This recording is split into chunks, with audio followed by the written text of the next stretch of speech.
Gail, thank you very, very much. Thanks for your tremendous leadership and your collaboration in this effort, and to all of our distinguished colleagues in the Obama administration and distinguished guests here, all of whom the President, most of whom, many of whom the President named. We're grateful to you for being here and being part of this, and I thank the President for convening this really rather remarkable group of leaders, of activists on this challenging and monumental issue. The President's commitment and his follow-through and his fundamental belief in the possibility of an AIDS-free generation and the hard work of so many of you have all combined to put that extraordinary goal within our grasp, amazing as that may seem.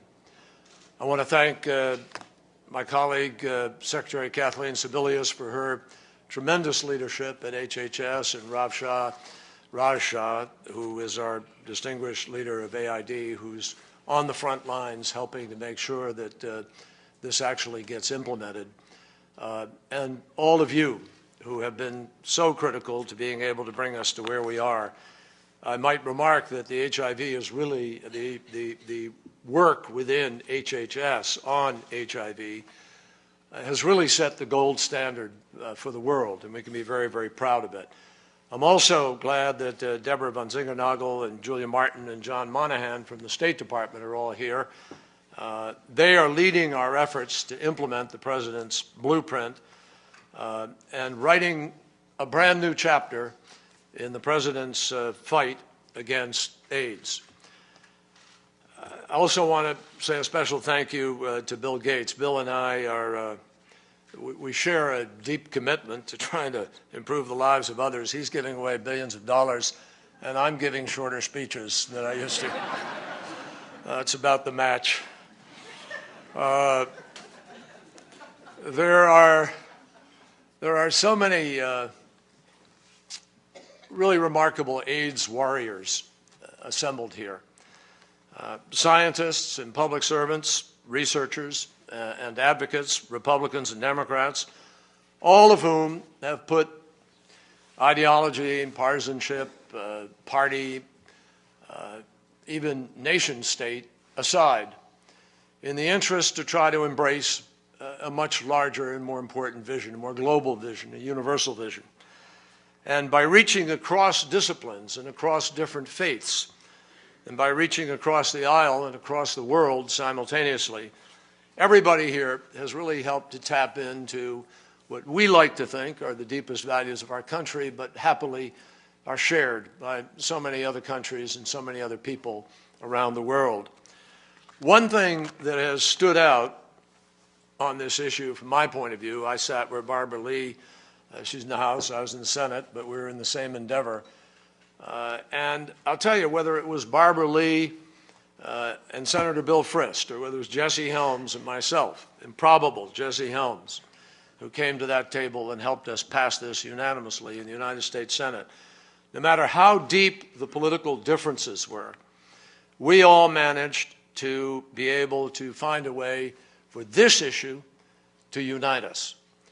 And in our collective refusal to allow AIDS to ravage yet another generation, we showed a deeper determination to meet our global responsibilities.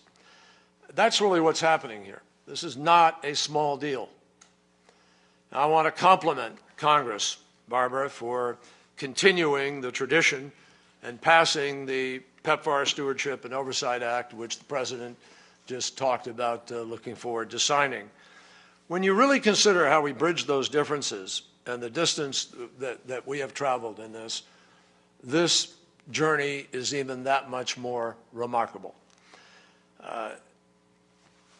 I can really remember back in 1991 when Bill Frist and I joined together as the chairs of the CSIS task force to study HIV/AIDS. Very little was known about it. I remember the fear back then, literally. And in politics, it was a tricky thing to talk about publicly.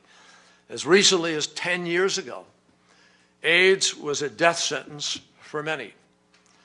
And experts warned that in parts of the world, we had reached a point literally of no return.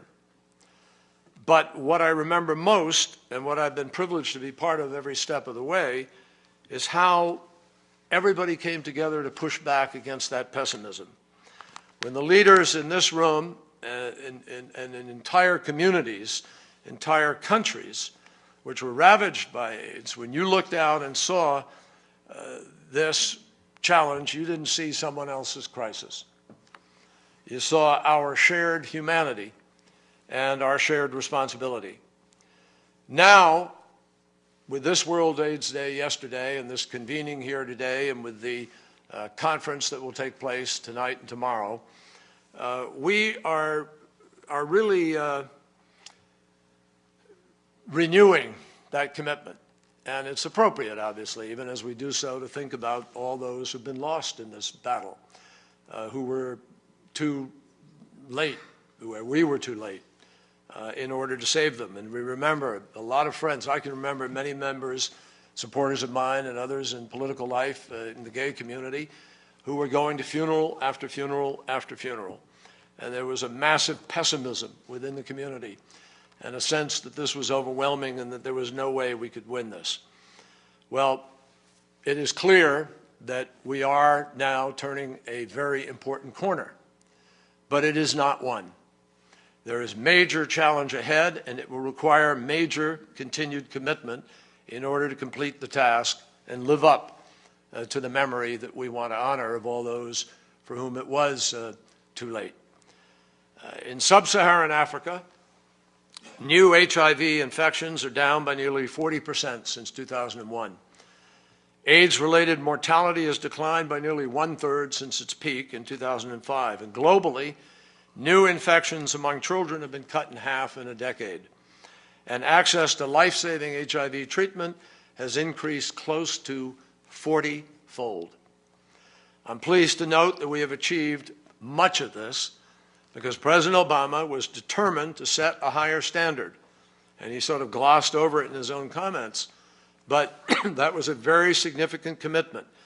On World AIDS Day 2 years ago, the President challenged us to reach 6 million more people with life-saving treatment, to provide 1.5 million HIV-positive pregnant women with treatment for their own health, and to prevent onward transmission to their children, and to reach 4.7 million men with voluntary medical male circumcision services for HIV prevention. These targets have pushed us to go further, to be more innovative, to forge new partnerships, including with many of you here in this room. And as a result, you all are now reaching more people, and more lives are being saved than ever before. Now, to meet the challenge of PEPFAR's second decade, and Raj will emphasize this, I know, we have to transform America's role.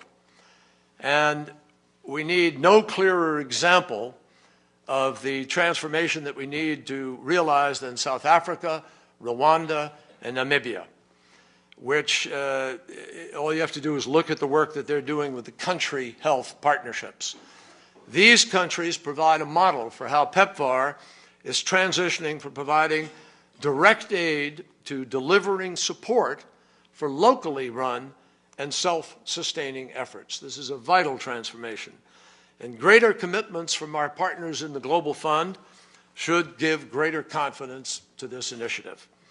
I am extremely encouraged by the increased investments from the United Kingdom, Denmark, Norway, Sweden, and Canada, as well as from Germany and France. And all of them are extending their high levels of commitment. And as the President just said to you, don't leave our money on the table. If everybody steps up, we will do even more and meet this challenge. It's a great honor to host the Global Fund's 4th replacement conference in Washington this week. And as I speak to the conference this evening, it's safe to say we really are chartering a new writing, a new chapter in this work. When it comes to the Global Fund, there are also lessons to learn beyond our financial leadership.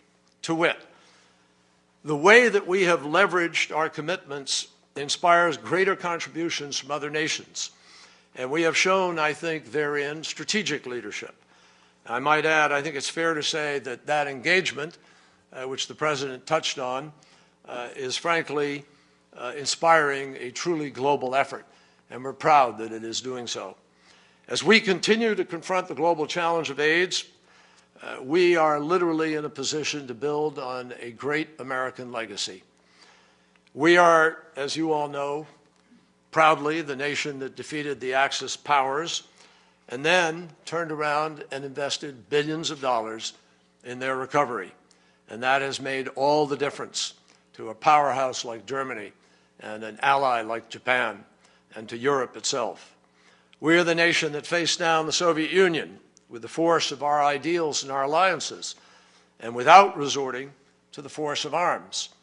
Now, no exaggeration, in our own time, in this generation, in our fight against AIDS, yes, in a different way, but no less important, we are able to engage in an initiative that can help define our nation and the global spirit. If we continue to make the right choices, our work will provide for even greater possibilities. And I want you just to think about this. Today, 11 of our 15 biggest trading partners, as recently as 10, 15, 20 years ago, were receiving aid from the United States of America. And the truth is that one day that permits us to hope that our children and our grandchildren can say the same thing about PEPFAR partners today. When 7 of the 10 fastest growing economies in the world are in sub-Saharan Africa, the opportunities are obviously enormous.